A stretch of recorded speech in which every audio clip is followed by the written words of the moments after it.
मेरी CEO wife और मैं दोनों साथ में रीबॉर्न हुए, लेकिन मुझे जरा भी खुशी फील नहीं हो रही। रिबर्थ के बाद सबसे पहला काम मैंने यही किया कि हर पॉसिबल तरीके से उसे छोड़ दूं। इस लाइफ में मैं अकेले मरना प्रेफर करूंगा। मैं उससे फिर से मिलना नहीं चाहता। पिछली जिंदगी में मैं उसकी ब्यूटी पर ललचा गया था। बिना ज्यादा सोचे मैंने उससे शादी कर ली, लेकिन शादी के बाद मुझे उसके प्यार का एक दिन भी नहीं मिला, बल्कि मुझे उसकी व्हाइट मूनलाइट के ताने भी सहने पड़े। क्या तुम मुझसे कम्पीट कर सकते हो? तुम तो पेशाब करने की भी जहमत नहीं उठाते। जाकर मिरर में देखो तुम क्या हो। इसलिए रीबॉर्न होने के बाद मैंने उसकी व्हाइट मूनलाइट से डील कर ली। हर बार जब मैं उन्हें मिलवाऊंगा वो मुझे पैसे देगा। मेरी वाइफ मुझे मूवी देखने बुलाती है, मैं मूवी टिकट्स उसकी व्हाइट मूनलाइट को दे देता हूँ। मेरी वाइफ घर पर डिनर करना चाहती है, मैं जानबूझकर डोर लॉक कर देता हूँ ताकि वो मजबूरी में उसकी व्हाइट मूनलाइट के घर रुकने जाए। मेरी वाइफ का बेलिन में ट्रांसफर होने वाला है काम के लिए। वो सिर्फ एक फैमिली मेंबर ले जा सकती है। बिना सोचे मैंने ये मौका उसकी व्हाइट मूनलाइट को दे दिया। तो जब मेरी वाइफ वापस घर आती है, उसे पता चलता है कि उसका हस्बैंड उससे नफरत करता है।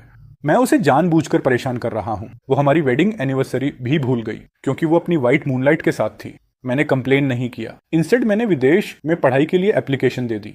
मेरा प्लान है कि पढ़ाई के बाद वापस आऊंगा और अपनी बाकी जिंदगी अपने देश को डेडिकेट करूंगा। उसके फ्रेंड्स मजाक उड़ाते हैं कि वो और उसकी व्हाइट मूनलाइट परफेक्ट कपल हैं। मैंने इसे डिनाई नहीं किया, बल्कि एक डिसीजन लिया, फर्स्ट डिवोर्स अप्लाई करना, ताकि मैं खुद उन्हें खुश कर सकूं। अब मुझे फर्क नहीं पड़ता कि वो कहां गई या क्या करेगी। मैं बस उम्मीद करता हूं कि डिवोर्स अप्रूव हो जाए और मैं इस 3 लोगों वाली बेवकूफ़ी भरी रिलेशनशिप से बाहर निकल जाऊं। अगले दिन मैं अकेले सिविल रजिस्ट्री ऑफिस गया। हेलो कॉमरेड, मैं फोर्स्ड डिवोर्स अप्लाई करना चाहता हूं।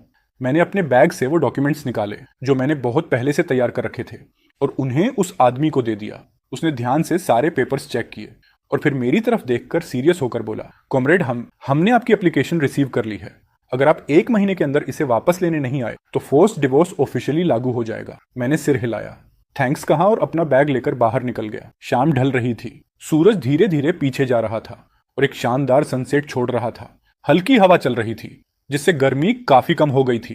फैक्ट्री से लोग 3-3, 5-5 के ग्रुप्स में फिनिक्स ब्रांड की साइकिल पर मेरे पास से गुजर रहे थे। कोई भी इमेजिन नहीं कर सकता था कि मैं एक ऐसा इंसान हूं जो एक बार रिबॉर्न हो चुका है। पिछली जिंदगी में बीनिंग बिन और मैं एक दूसरे से प्यार करते थे। शादी के बाद हम फैमिली कॉम्प्लेक्स में शिफ्ट हो गए। शादी के बाद वो बहुत बिजी रहती थी, लेकिन हर बार जब उसका काम खत्म होता वो जल्दी घर आती ताकि मेरे साथ डिनर कर सके। एनिवर्सरीज पर, मेरे बर्थडे पर वो हमेशा गिफ्ट्स और सरप्राइजेस तैयार करती थी। हर महीने जो पैसे वो मुझे देती थी वो भी काफी अच्छे होते थे, जिससे पूरी कम्युनिटी हमसे जेलस होती थी। सब कहते थे कि मुझे एक अच्छी वाइफ मिली है। हर कोई इस रिलेशनशिप से जेलस था, लेकिन सिर्फ मैं जानता था कि हमारी दुनिया में हमेशा एक तीसरा इंसान था, हाइबोडा, वाइनिंग बीन के बेस्ट फ्रेंड का भाई।